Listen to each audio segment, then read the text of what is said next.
Welcome everyone back to weekly weather updates, and in today's video we're going to have a look at the latest on the longer range, as there have been some rumblings around some hotter weather to end June, perhaps a heat wave, perhaps temperatures into the low 30s or even higher. Now over the past few days we have concentrated rightly on the thunderstorm risk that we saw yesterday, and we'll continue to see over the next few days, although that risk does reduce quite substantially in most regions. So we have concentrated on those storms, and we have still looked at the longer range, but not in a lot of detail in a few days. So I just want to dedicate today's video to really having a look at that mid to longer range, as there are rightly rumblings over some hot weather returning, and perhaps even hotter than what we saw a little over a week ago. So we'll run through the latest GFS, we'll look at the GM, look at the Eastern OF and the ensembles, and then we'll finish by having a look at the UKV for the upcoming 5 days to see whether there are hints of some hot weather at the end of that run. Because of course, getting those detailed temperatures really is only best on the shorter range models, as the mid to longer range can give us an indication roughly of those temperatures, but is quite often inaccurate by a good few degrees. So we'll have a look at that at the end of the video for the next, this upcoming working week. So do remember, if you enjoy the videos, make sure you like and subscribe, and remember to follow me on Twitter as well, the link's in the description. So you start on the latest GFS, you can see the low pressure system developing to our north that gave us thunderstorms yesterday, and has developed into a massive rain overnight, and giving heavy rain still in a few parts through Scotland. As we progress beyond that, into the middle of this week, we see high pressure build in, and it builds in from the south, so it actually starts to waft up some very warm air, and even some hot air in around 6-7 days' time. And by next Saturday, Sunday, we are looking at a heat wave sort of pattern.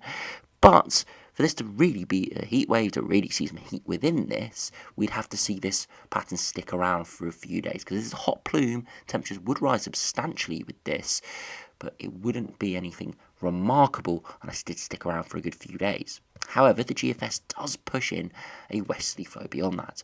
Again, the low pressure does struggle to push completely in, but would give rain in places and fresher air mass for all.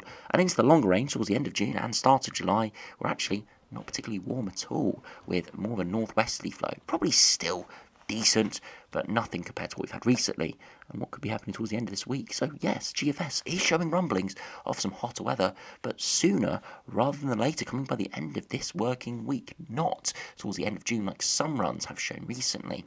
If you look at the air masses, you can see the rest of this week the high pressure does build in, relatively sort of moderate air mass, nothing ridiculous, so temperatures probably low to mid-20s, generally around average for the time of year. But into the weekend, a really hot air mass does exit out of Iberia and could flirt with the southeast there, the 15-degree isotherm, but before it properly pushes in, it gets cut off by this westerly flow pushing in. So perhaps Sunday, Monday, Tuesday could be quite hot. So we'll have a look at the 2 meter temperatures here in a minute, but could be reaching into the low 30s with this sort of pattern. But as I said, fresher air mass does move in from the west, but equally still have that hot air just flirting to our southeast. Could keep it still a little bit hot and humid in the far southeast, and could fuel thunderstorms when we do see that hot air mass mix in with a lower pressure potentially. But generally beyond that, it's fresher, not cold, but if we look at the temperature deviation, it's hovering at either side of average. So not, considerably cooler than what we've had recently, where we have been above average for a number of weeks. Now, to put in the 2 meter temperatures, interesting to see what the GFS is showing for this. If you go to the weekend, you can see Friday, mid to high 20s, perhaps in the far east, but further westwards, not all too warm. If we do progress towards Saturday, even higher, more mid-20s, and even showing a 30 degrees in the far southeast. That's that hot air mass slowly pushing in. And as we head into Sunday, more widely mid to high 20s. Not seeing that concentrated 30 degrees, but widely mid to high 20s. Would probably see 30 degrees with this, as I said at the start of the video, the GFS. And generally the longer range runs normally do, or a little bit off on those top temperatures, especially when we see a transient air mass like this. After that, as we head into Monday, again, midday temperatures, 28 to 29 degrees by 3 p.m. would be higher, and finally to Tuesday, once again, widely mid to high 20s, but again, concentrated in the southeast. So a number of days here hitting or exceeding Met Office heatwave thresholds. There are some arguments saying the heatwave threshold shouldn't be 28 degrees for eastern and southern England, including London area, but that is what the official Met Office heatwave threshold is, so technically with this GFS run, we'd see a 4 or 5 day heat wave here with those temperatures exceeding that 28-degree mark. Again, these are the midday temperatures, so likely would rise slightly higher. If we actually do have a look at the 3 p.m. temperatures, if we can, you can see here 31 degrees on the Tuesday. As we head to Monday, could see again 28, 29. Into the Sunday, could see 27, 28, 29. And into the Saturday, could see perhaps, doesn't look like the 3 p.m. Run as shown, but most likely, once again, looking at that, could be, again, 28 to 31 degrees. So, hot weather on the GFS, nothing ridiculous, pretty similar to what we saw about a week ago. A different sort of setup because this is a hotter air mass. A couple of degrees hotter, but it's more transient, so it doesn't build that heat. If this air mass stuck around for a number of days and didn't have that westerly influence trying to push it away, it could be incredibly hot, getting up towards the mid-30s. But transient, so would likely hold at the low 30s at best. So GFS is hinting at some hotter weather, but sooner than we might think. You know, these thunderstorms over the last few days have come quick, and suddenly now we're looking at potentially some hotter weather returning for next weekend. With it, could we see thunderstorms? Potentially. If we look at the Cape levels, nothing too ridiculous come next weekend as of now. You can see Saturday, nothing too high. Sunday, a bit of Cape. Monday, nothing too much. Again, the air mass is relatively strong, but there's not a lot of instability around, so we're unlikely to see a lot of big showers or thunderstorms associated with this at this stage. But there is some moderate Cape by Thursday. Again, that's where we see the breakdown of this hot and humid air mass. You can see the air mass peaking around that 15 to 18 degree mark at 850 HP. Quite a stable hot air mass, it looks like, under the higher pressure, but equally could turn a bit more unstable if we did see the lower pressure move in. Now, if you go to the GM, see if that's got any contrast or whether it's very similar. Over the coming days, we've got the low pressures out to our west, suddenly moving away, and high pressure builds in. As we head towards the weekend, we do see a southerly flow, but low pressure's a lot closer by. So it does squeeze the winds up from the south. We do get the hot air mass, but it's even more transient, I'd say, with that hot plume moving away pretty quickly to a westerly flow with average air mass moving back in. Look at the temperature deviation, you can see it is pretty hot with the upper air temperatures peaking around 10 degrees above average, so really quite warm there as we head towards the weekend and start of next week. So definitely a hot pattern setting up here from both the GFS and the GEM from this upcoming weekend, potentially into the start of next week as well. If we look at the 2 metre temperatures by next Sunday, we're seeing temperatures widely 25 to as high as 30 degrees in East Anglia.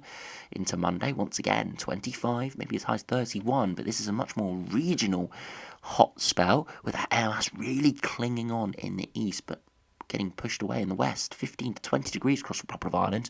So yes, it could be very hot, but locally hot instead of widely hot like we had a week ago. You can see across the near continent in parts of Belgium, Netherlands and France, we're seeing the temperatures rising to as high as 34 degrees. So that very, very hot air is very close by, but not quite pushing in here. And by Tuesday, look at that, much fresher air moves in, 21 or 22 degrees, could be associated with some heavy showers and thunderstorms with that, but probably more likely just a weather front with some heavy rain. As it is quite a quick, clean break from that hot air. If it was more messy, then we'd get the hot air mixing with the instability and the low pressure, and that would trigger thunderstorms. So, very interesting from the GM there, again, showing 30 degrees being breached by Sunday through to Tuesday. So again, similar to the GFS, hot weather returning next weekend, but nothing out of the ordinary. Some runs have shown that 35, or even some ensemble members as high as 40 degrees in the last few days. Not seeing that from the latest GFS or GM. Yes, showing hotter weather by next weekend and the start of next week at that sort of day 6 to day 8 time frame, which is reasonably reliable, but nothing ridiculous at this stage. If we finish for the mid to longer range runs, perhaps look at the ECMWF. Again, the low pressure is parked out to our north, moving away, and the high pressure is building, and all runs agreeing on this. Interestingly, ECMWF by next weekend has a similar pattern to the GFS, but that really strong southerly wind pushing in, low pressure further away, so it could sustain this for a little bit longer. So by Sunday, hot air moving in, but actually that low pressure extends very quickly, and by Monday actually does sweep it away. So yes, looks like it could set up a very hot pattern, but the low pressure is a lot stronger than initially anticipated. We go westerly by the end, which would be a little bit more unsettled and quite a bit cooler as well. Again, nothing cold, but cooler. Again, if we look at that air mass, transient air mass at the end, 15 degree isotherm engulfs lots of the British Isles, 20 degree isotherm not too far away, but it gets pushed away by Monday. This could be sort of a one-day hot spell here, temperatures peaking perhaps around the 30 degree mark here by the afternoon or evening, as that air mass really doesn't have too long to push in, and by Monday cooling down to the mid to low 20s. So eastern turf showing that hot air mass moving in, but really not lasting all too long, drifting away very quickly within about 48 hours or so. So all three main models are showing hot air mass returning. Whether it will equal hot air at the surface, or even sustained hot air at the surface, we will have to see. But definitely signs of something hotting up at this stage, but no huge heat wave. If we do see a heat wave at all, like perhaps the GFS was hinting at, it will be no more extreme than the heat wave we saw about a week ago. That sort of 3 to 5 day spell in many regions where we did exceed heat wave thresholds, reached 30 degrees on 3 or 4 of those 5 days. So yeah, that would be sort of the cap, not looking at anything higher than maybe 31 or 32 degrees at this stage. But there is room to upgrade. This air mass is capable of producing that, but it's just not quite holding on long enough to have that sort of outcome. If you finish by looking at the ensemble, see if they do agree. The latest GFS ensemble members showing generally average to slightly above average air masses this week, so more like low to mid 20s. And then the air mass peaks by the weekend and start of next week, and some ensemble members actually do keep it quite hot for periods after that, but most drop it down after a few days. You see a couple of days there between the 24th and the 26th of quite hot and pretty dry conditions before it drops down a little bit. GFS holds it on for quite a bit longer. Again, mid-teens equating to around the 30 degree mark for the top temperature, maybe 31 or 32 degrees. But you can see why there are some rumblings over some even hotter weather. Some ensemble members here getting up towards the 18 to 20 degree isotherm, or even one here getting up towards the 21 degree isotherm. That would equate to temperatures in excess of 35 degrees, and could sustained, if that's sustained, could give us temperatures maybe as high as maybe 37 or 38. So there are some very hot ensemble members, but the majority are showing something hotter, but nothing out of the ordinary at this stage. If you do look at the 2 meter temperatures for this, again, rising next weekend to high 20s, if not 30 degrees once again. And you can see some of those ensemble members in the longer term rumbling around the low to mid 30s for the 12 p.m. times. Again, always have to say that with these ensemble members, these are the 12 p.m. and the 6 p.m. times. The peak temperatures, especially in these sort of spells, will be 3 or 4 p.m. Those temperatures are rising rapidly by over a degree an hour. So by 3 p.m. we could reach temperatures as high as 2 to 3 degrees above this. So we are looking at around that 36 to 38 degree range on some of these hot ensemble members in the longer term. But I must emphasise, the majority are getting back down to sort of 25 degrees in London. So still warm, but not too oppressive. So we'll have to see what happens. Another point to look at is the dew point. Dew point not rising ridiculously high next week.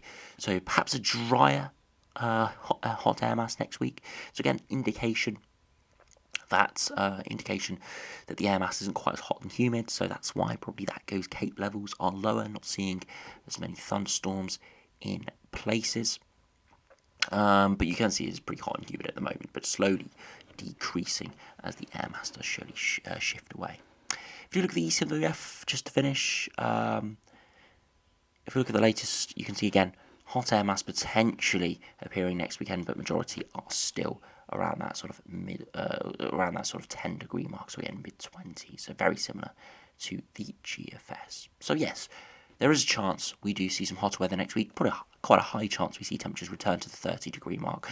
But are we seeing anything higher than that? Any confidence anything higher than that? I wouldn't say so at this stage. Rumblings, but there always are really this time of year. It is peak heat season, end of June through to sort of early August.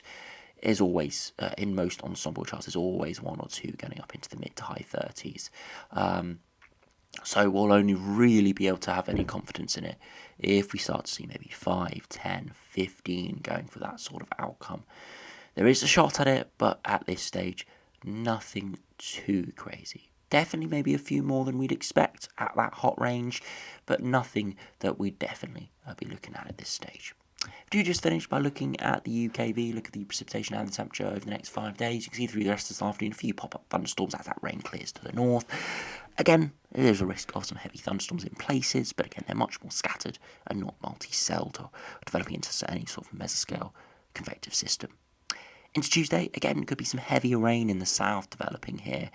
Again, it should move away through the afternoon, but it could linger in a few places, and it's likely to be quite heavy. It's reasonably localised, not quite a huge widespread area of rain, but where it does occur, people will see 2 or 3 hours of moderate to heavy rain. Hopefully, it does clear away quickly. And then some heavy, maybe thundery showers do come in behind it in places. Eventually, those showers do degrade away, and into Wednesday, another day of sunshine and showers, definitely in the north and the west here. More moderate showers here than thunderstorms, but still a risk in places. And then finally into Thursday, again, scattered showers, but nothing too crazy. And then into Friday, could see weather fronts approaching from the west as we see potentially low pressure moving in. But at this stage, I'm expecting that weather front to sort of halt and get degraded away as the high pressure builds in and pushes up southerly winds. Interesting to see what does happen to that from the UKV, because the UKV could have a different idea with how this high pressure, low pressure gradient develops. This would be putting up a very warm south to southwesterly wind like we saw on the operational runs. But if that weather front moves in and we go on the cooler side of this system, then we wouldn't be seeing that 30 degrees next weekend. If we look at the average HPA temperatures at day 5, we are starting to pull up some warm air, but nothing out of the ordinary. A few degrees above average, temperatures mid to high 20s, maybe touching 30 degrees possibly, as we have a bit of warmth building, but nothing too crazy. Look at the max temperatures. You can see this afternoon, temperatures peaking around the 24 to maybe 27 degree mark again, places where we avoid the showers. Into Tuesday, temperatures peaking maybe 26 or 28, where again we avoid that rain in the west, but again, all depending on how quickly that rain does move through. It will be very much very difficult to say exactly how that would be spread through, so do check on the live radar if you have got plans on that day. Southern areas should move away by the morning. Lunchtime to the early afternoon, it should perhaps be in the Midlands, northern England into the evening. As we head into Wednesday, again, another day of generally warm conditions, low 20s to mid 20s, even a couple up to 26 or 27. And into Thursday, again, maybe slightly higher, 28 degrees in a few spots. And then into Friday, maybe even slightly higher than that, 28 or 29. Again, showing you the power of a relatively dry air mass, a warm air mass, having a few days to build. So again, could set the stage for even a hotter weekend. Again, GFS was only showing sort of 26 degrees at this stage. So again, just shows you the short range runs do those temperatures a little bit better. So yes, if that hot air does move in, if we do hold that weather front at bay, do hold that low pressure at bay, yes, we could see temperatures maybe getting into the low 30s by next weekend and the start of next week. So there definitely is the possibility of some sort of heat wave, whatever you want to call it. I know some people don't like that term because this isn't out of the ordinary summer weather, but technically it reaches the official Met Office heatwave threshold, so we can call it that. But it's nothing ridiculous. No mid-30s, I must emphasise that. No mid-30s, high 30s, anything like that in the foreseeable future, the next 10 to 14 days. There is the possibility, right in the longer range, of something hotter, but we've got a few runs going for that. Maybe a couple more than you'd say were just complete outliers, but at this stage, nothing consistent at all. So we'll just have to keep an eye on it, keep you updated over the coming days as the thunderstorm risk does reduce. We'll be able to continue to concentrate more on that mid to longer range, looking at the potential for the heat. So make sure you do stay up to date with the videos, as I'll keep you updated if we have any big developments over the coming days. So anyway, thanks for watching. Hope you have enjoyed. Subscribe if you're new, and I'll see you again for another video soon.